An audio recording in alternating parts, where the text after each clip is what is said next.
Welcome back. Last time I saw you, I did not have this big white piece of plaster on my leg. 1 week ago, I obtained an unfortunate Christmas gift.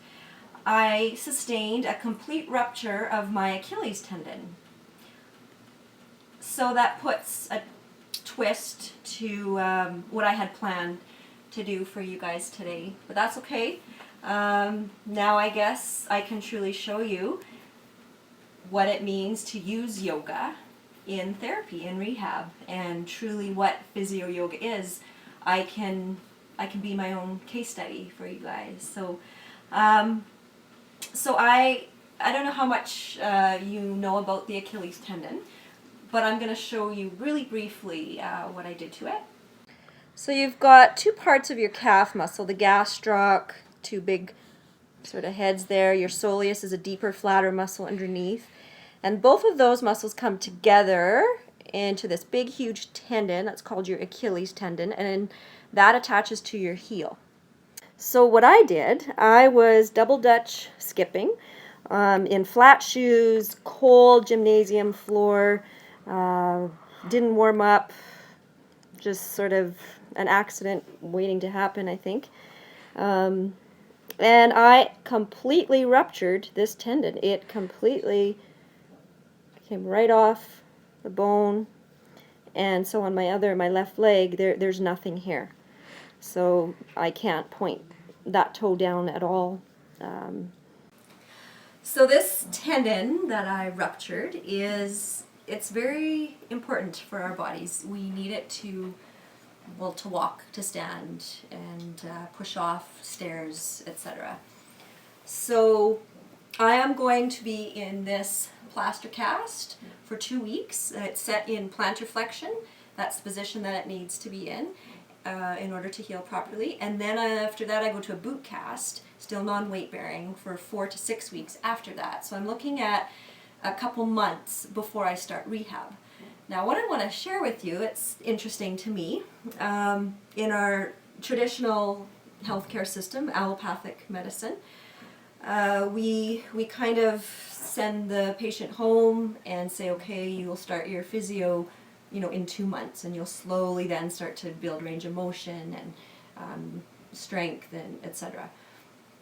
And when I was in ER, which they were very, very good there, but they sent me home basically with the instructions to elevate, and asked me if I needed anything for pain, any medication for pain. And then I follow up in 2 weeks. So what I want to share with you guys today, it's only been a week, I want to share with you how PhysioYoga, we can start day one. We can start right away. Remember, yoga as therapy isn't just about the physical poses. It's about breathing, meditation. It's also about addressing the mental and the emotional effects that injuries have on people, and that does not exclude myself. It's been a rough week. And so what I want to do today is I want to show you what my practice has looked like in the last week, and some of the reasons why I'm doing what I'm doing. So like I said, I'm sort of a case study for you all. Okay, so my intention for the practice that I'm about to do for you all today is simply just to demonstrate what the physical practice might look like for someone with this type of injury. And I will be talking about why I'm doing what I'm doing, and really just to inspire you, maybe a little bit of education, maybe you learn something, maybe you share it with somebody that has a similar injury, so just have some fun. Okay, so I'm going to start with just a little meditation, and get my foot under there, just to get centered, and the abdominal diaphragmatic breathing, which we did 2 weeks ago. And I'm just going to get settled in. The great part about this is that my feet are elevated. My ankle's elevated. Just kind of wiggle my toes a bit and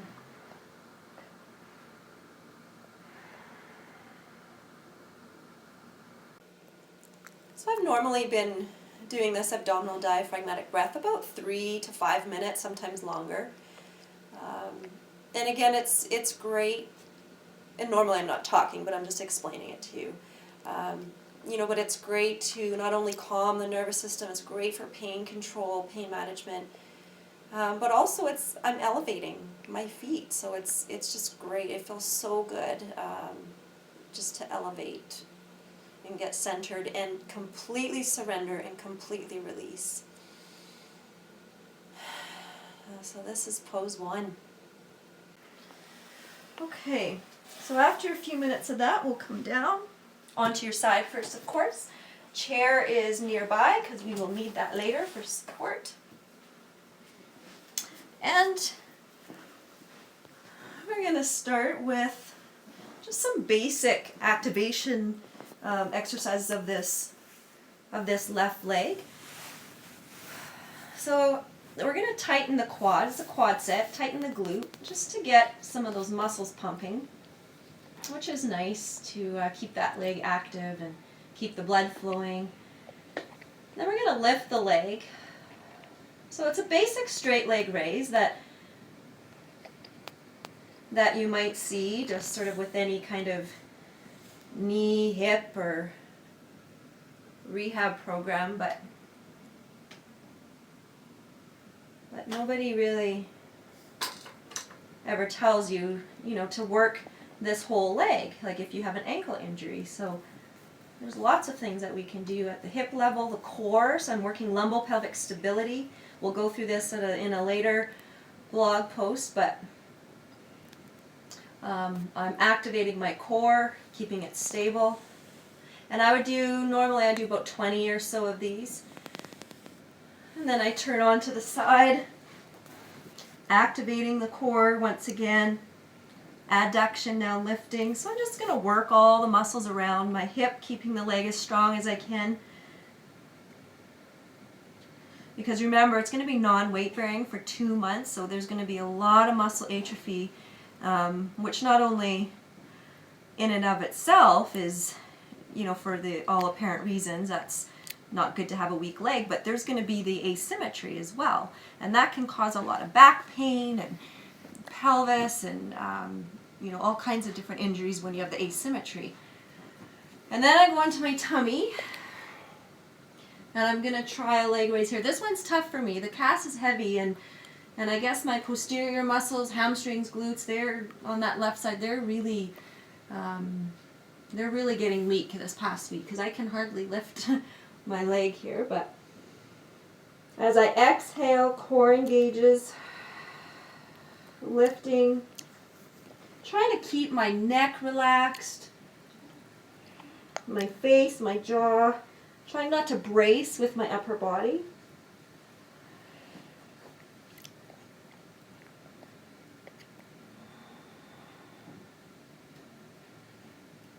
So I normally do same thing, try about 10 or 20 of those. And then I go into abduction. I'll just switch here so you can see me. So again, core engages. Just a basic hip abduction motion. And sometimes I'll vary it up and I may do a bit of a clamshell, which again is great for lumbopelvic stability, or I might even get my hip external, internal rotation, just really warming up that hip joint. It feels so good because I'm just not moving this leg at all. So, okay, so next up, this one is one of my favorites, and I'll tell you why. Right here, this is it, just knee to chest.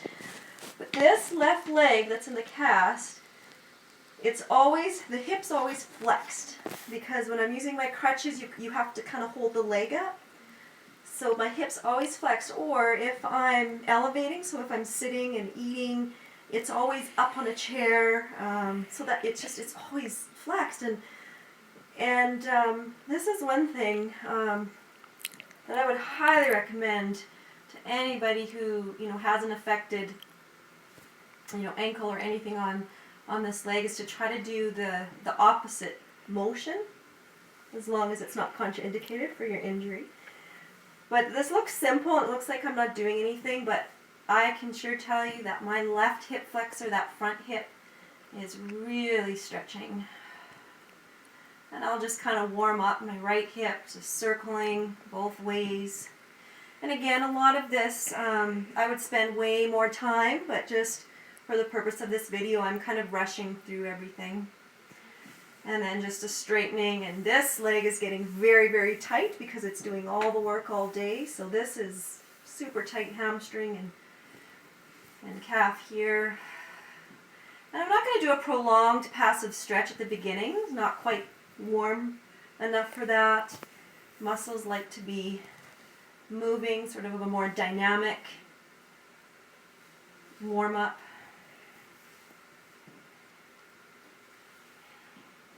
Opening up into sort of a half happy baby, and then taking it across the body. And again, this just feels great all the way around, and it gives me a sense of being, I don't know, I guess a sense of normalcy, so that I can still do stuff, I can still practice. And then the other leg. So this feels good on the right now, just to stretch the front of that hip flexor.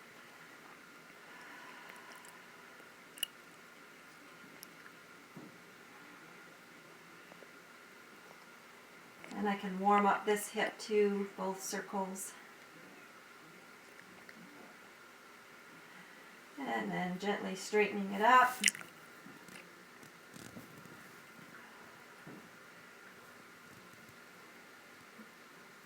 And I can't move my ankle at all, but I can certainly move my toes.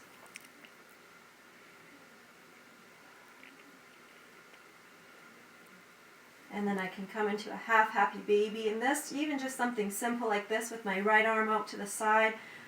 Those of you that have used crutches before, you know that it's really tough on the upper body, can be hard on the neck and wrists.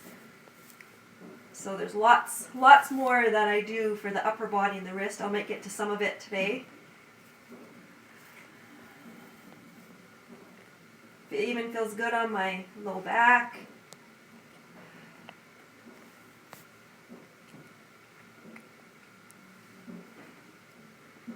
And then I've even been just sort of dangling like this, and there's a phenomenon in your body that's kind of neat. It's like a crossover effect. So I take this leg that's working nicely and I scrunch the toes and point the toe and just visualize that my other foot's doing that. And then I dorsiflex that ankle, pull the toes, splay them. Same with the other one. Of course, the other one's not moving, but I really just sort of meditate and breathe. And just almost like you're imagining and doing some mental imagery of the other foot doing the same. Okay, and then just rocking side to side. This is nice for my low back. Feels good, even into the hips.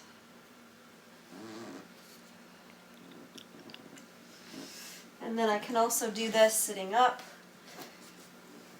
And again, I would do quite a few more of these, but just kind of showing you. I like to go up onto my knee and stretch. I can weight bear on my knee, I just can't weight bear on the foot. So, oh, feels good. And then cat and cow in this position, just trying to round the spine, inhaling, coming forward. So remember that cat and cow with the breath cycle, that video post I did last week. Expanding the ribs, exhaling, belly to spine, and then even some circles. And my foot's in the cast, so the ankle's not going to be moving anywhere. Now, if you just had a tensor bandage on and you had a fresh ligament sprain and you're not supposed to be moving your ankle, you might not want to do this, because as you can see, this right ankle, it moves a little bit, which actually makes this particular motion totally different. This feels totally different now than when I did not have the cast. So it's really interesting actually to compare the practice and see what goes on in the hips and the back and how limited I am just because of the ankle. Okay, and then I like to come on to my hands and knees. There's lots that I can do in this position. Again, a few cat and cows. Inhaling, ribs expand, exhaling, belly into spine. And I love just opening up here, feeling the strength in the supporting arm, which is important to keep the strength there for that crutch walking. Exhaling, threading the needle. Nice stretch for the back of the shoulder blade. Inhale up, exhale, thread. And a lot of times what I do is I'll hold one for several breaths. So I might hold it here for several breaths to feel a nice stretch. Come forward. Sometimes I'll put my hand on a block and sink back. That's a great stretch for all that crutch walking and bending the elbow, get into the triceps a little bit. And then the same thing on the other side. Inhale and exhale, looping through.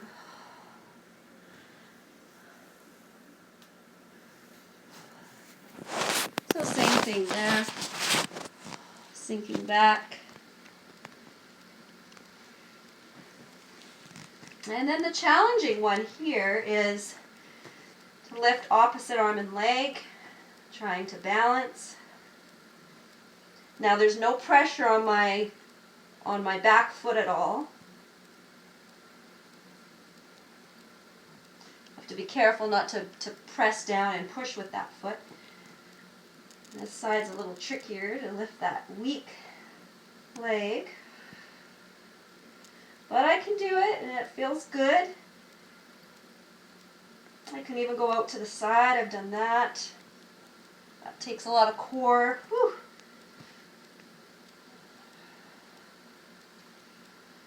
I should try that on the other side just to be even.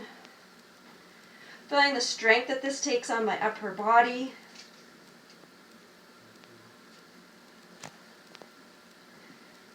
Oh, that was a lot of work for me there. And then sinking back. That's about as far as I can go.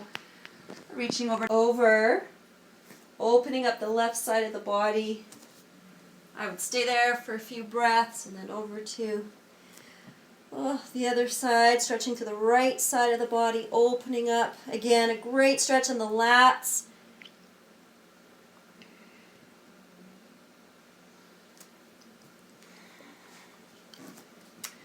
Okay. And I feel like doing a downward dog, so I'm going to do one with one foot, obviously.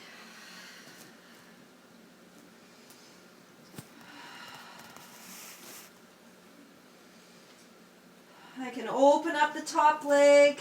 That feels good on that left hip. Circling my knee around maybe. Opening up. That range of motion in the hip feels pretty good.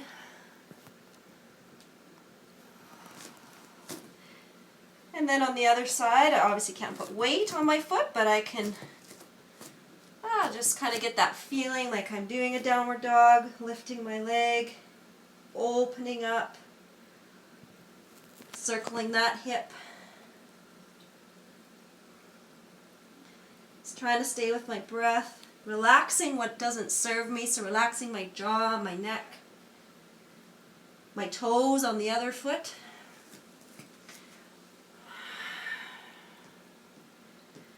I'm going to do a little bit of coring, bring my knee to my opposite elbow, pressing back out.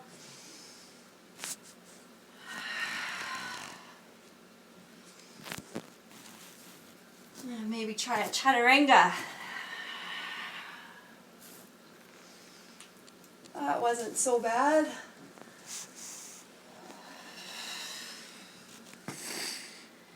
And switching legs. So on to my right. And then back to the elbow. And lift.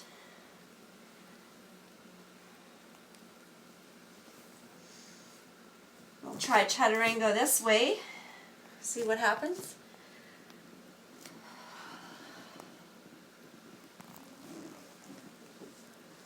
Okay.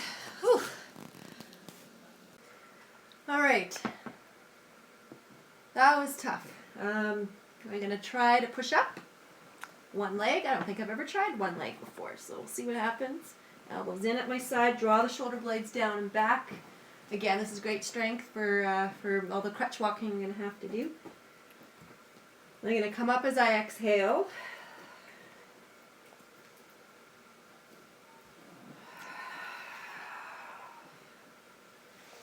So that feels empowering. That's more than anything.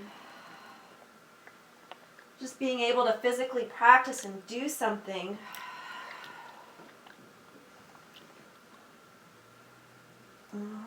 Feels good. I have to make a few modifications and can't put any pressure on the top of that left foot here. So that's feels a bit different. Okay. So I like to do, so that was fun. And I like to do, some back extensions. So this whole series, for sure, there's no contraindications. I can do this. Walking my fingers to my toes, drawing my shoulder blades sort of down away from the ears, nice long back of the neck.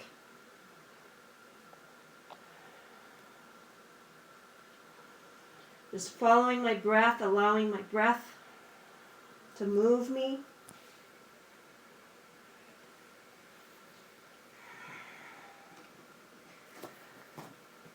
Okay, and I think I feel pretty warm to try camel. So I'm just going to come back, fingertips on this one heel, see where this one reaches. Now if I was really asymmetrical, I would get blocks or the chair, but I think I'm okay here. You okay, Nadia? And I'm going to lift my hips forward. I feel pretty symmetrical.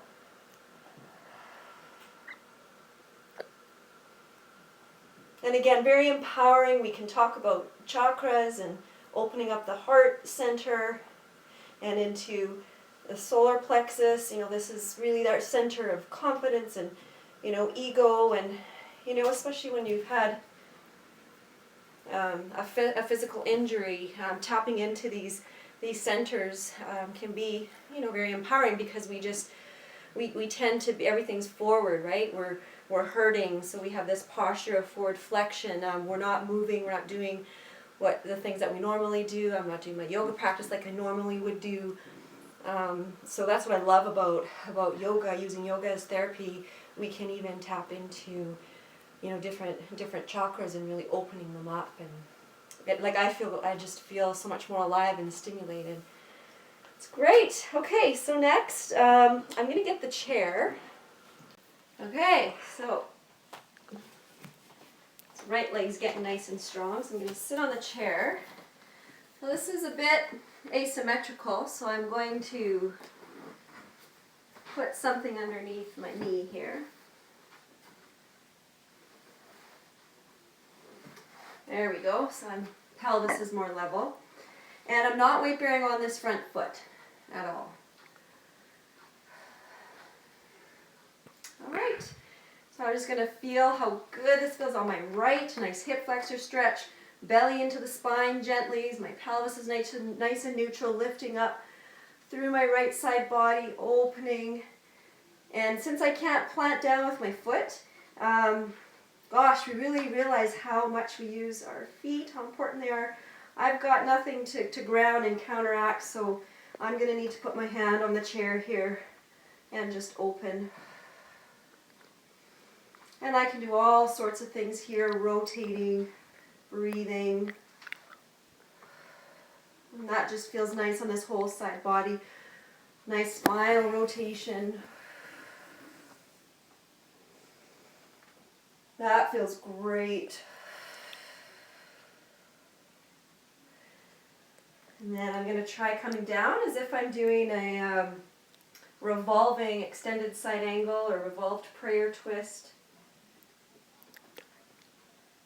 Still have to kind of use the chair because I just don't have that foot to anchor. But again, it feels good to at least try.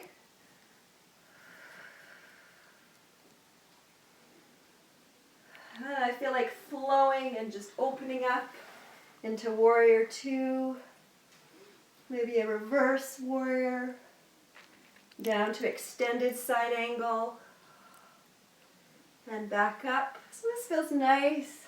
Look, I'm doing yoga.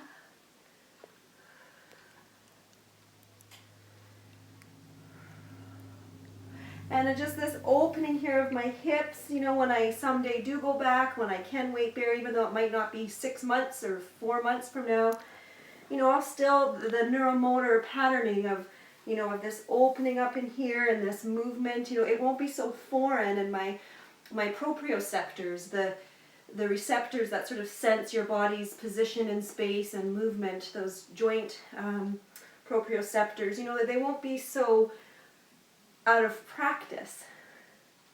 I'm still moving in some ways. And I just can't even tell you how good that feels. Okay, I know I just kind of magically popped onto the other side, but I did get here by myself and with some maneuvering.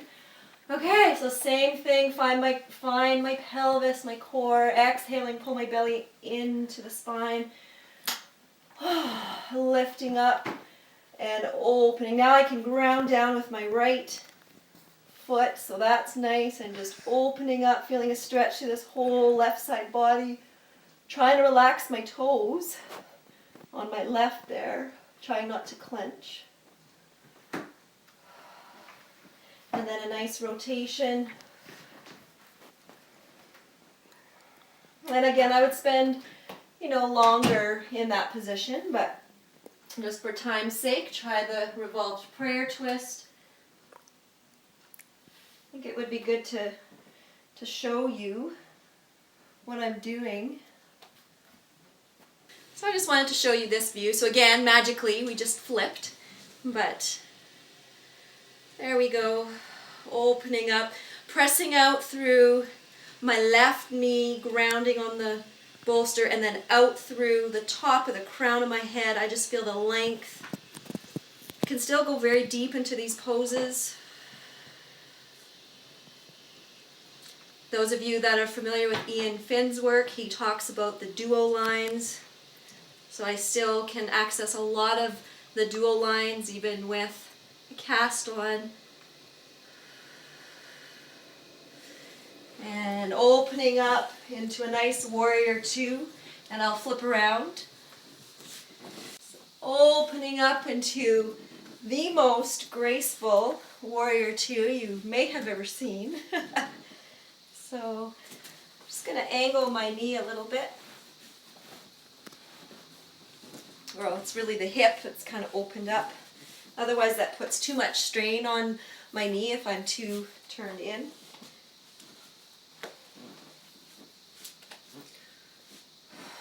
Well, it takes a little bit of maneuvering, but that feels nice. And then exhaling down, extended side angle. And maybe up in a reverse warrior.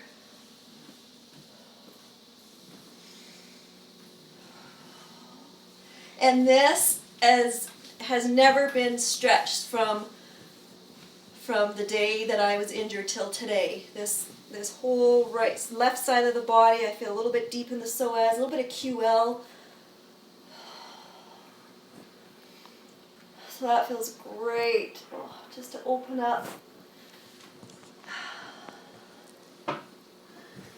It's probably the first time that I felt, you know, really quite good, because I don't know, I just feel good. That's all I can say.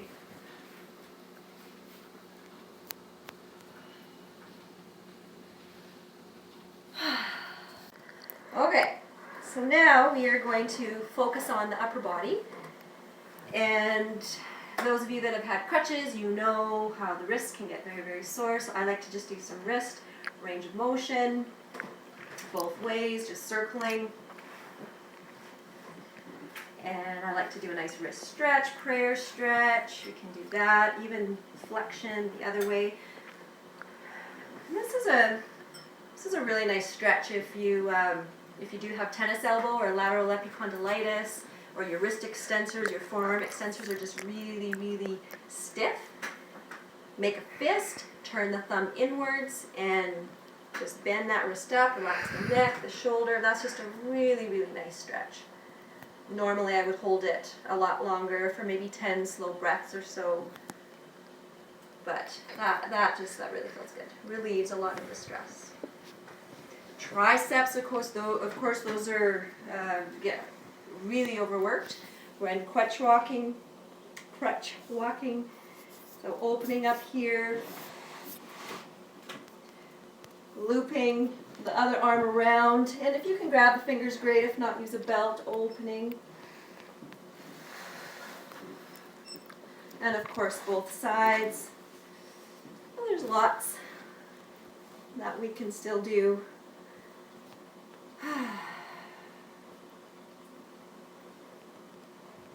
And then of course my favorite, Garudasana, eagle arms. Giving yourself a big hug. I think it's time to give myself a big hug and a little pat on the back.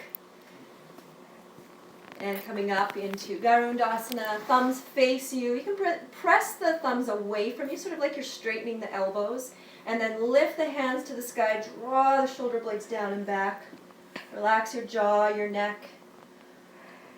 Breathe into space between the shoulder blades. And find space. That's been very important for me this last week, not just physically, but mentally, emotionally, just finding space. Breathe. And then I can slouch and pull my shoulder blades away from the spine.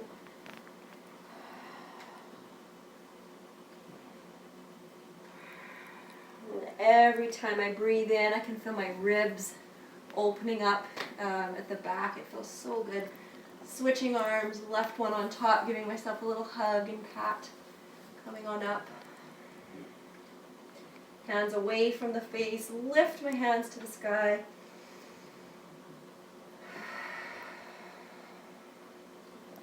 Shoulder blades draw down away from the ears. Turning my head one way. The other way. I would hold these much longer, and I breathe much better when I'm not talking. And then you can round forward, slouch, tuck the chin to the chest.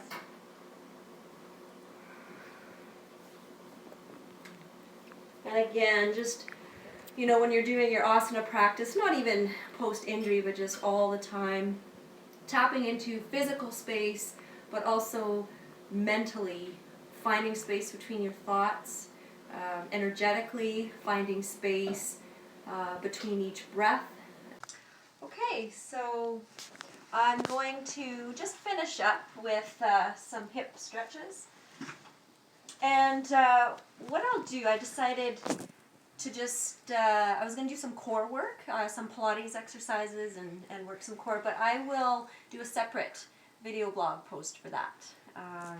Just because I don't want this to be too long for you guys. So I'm just going to do some hip stretches here, lying on my back. And stretching the hamstring. I think we all know this. Just grab a strap, or these are a couple really nice ties that my friend Shirley sewed together, and I use them for my yoga mat, to keep my yoga mat together. Okay, so just a nice, gentle hamstring stretch, pushing up through the heel, relaxing neck and shoulders. I can take my other arm out to the side, my right arm to the side, opposite hand on the belt or strap or whatever you have. Taking the leg not just across your body, but up up towards a diagonal, so not just necessarily like that, but sort of just angle it. Feels a very different sensation. And again, normally I would hold that quite a bit more, and quite a bit longer. And then with the left, I'm not going to use the belt because I can't really push into it, and I don't really want anything there that makes me want to push into it. So we're just going to hold here, wiggle my toes. That feels good. So again, not only are we stretching the hamstring and then into the IT band a little bit here, but we're elevating. So doing two things at once. And of course, you can be in a state of meditation, which is just really that state of being present and embracing space, whatever that means to you. Finding breath. And then my favorite, happy baby.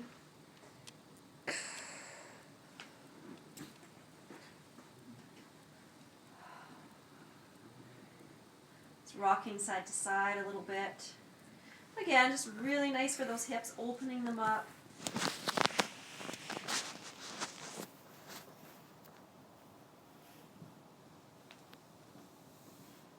And I'm going to end two more things. I'll show you with the bolster here, a very nice supported side twist.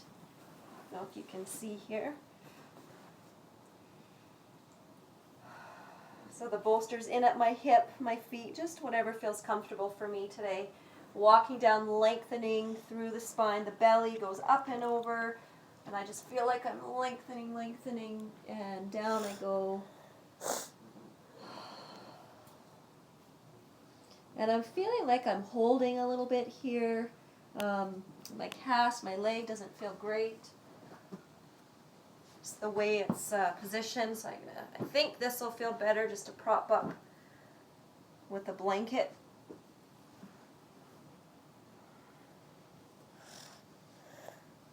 And oh yeah, that feels good. That's way better. So again, I won't stay here the whole time, but this is a beautiful position just to relax in, meditate, surrender, let go. Softening anything that you're holding physically that doesn't serve you, mentally that doesn't serve you. Okay, so I'm going to end in legs up the wall. So my Shavasana, my relaxation, will be legs up the wall, which is nice and relaxing. And get my elevation in. So I just get my bottom right up.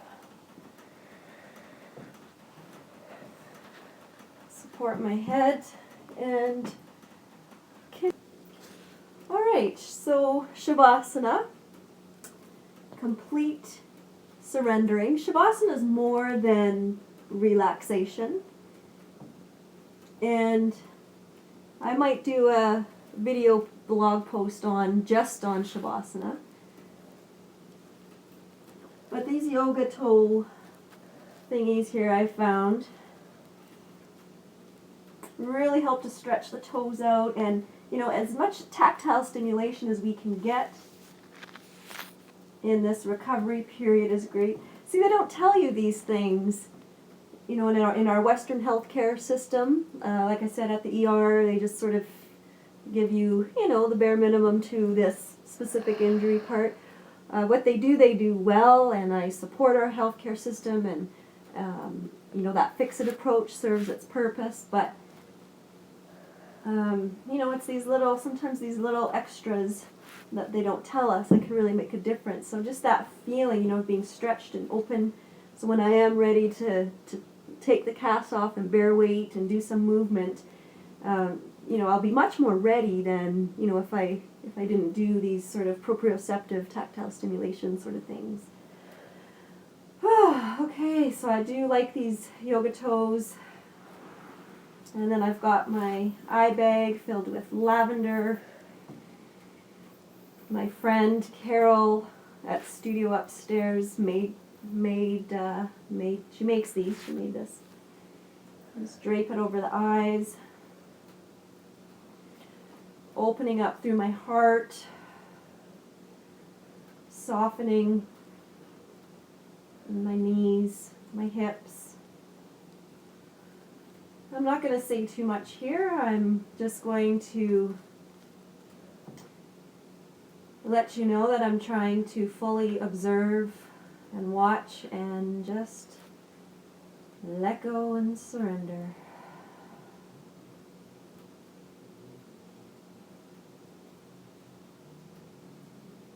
Okay, so there you go. That's what a practice may look like in a cast. So thank you for watching, and hopefully you learned a little something, and if not, maybe just inspired you a little bit to share this with someone that may need it. But I do want to just sort of reiterate and emphasize, how important I think it is to combine our Western sort of healthcare approach of the fix-it approach, because we do that well. We know exactly what to do for this Achilles tendon. But combine it, how important it is to combine it with other alternative approaches. Like, what about the rest of the physical body? There's so much that can be done. Like I showed you in the video with our, for crutch walking, what needs to be stretched or what might be sore. And then for this leg that's working so hard, some little TLC I can give this leg, and then of course the injured leg, all the surrounding muscles, are so important to keep healthy. And not to mention proprioception and, like I said, tactile sense. And I didn't even really get into pain management and different meditation and breathing techniques that we can do for pain. And so there's a lot, and I just really want to stress the importance of combining both Western healthcare and Eastern healthcare approaches or alternative methods. So namaste, and stay tuned, subscribe, and I'm going to be doing a lot more videos and providing you with a lot more sort of tips on what you could do in this situation. For more information on what I do and how I do it, and articles that I write, please visit my website at PhysioYoga.ca, and that will also tell you where I'm at, offering workshops and classes and speaking at conferences and teacher trainings. And on Twitter and Instagram, you can follow me at Prosco Yoga. On Facebook, you can like my page, Prosco Physio Yoga Therapy, and I like to post some really interesting articles and videos of other resources and people that I respect.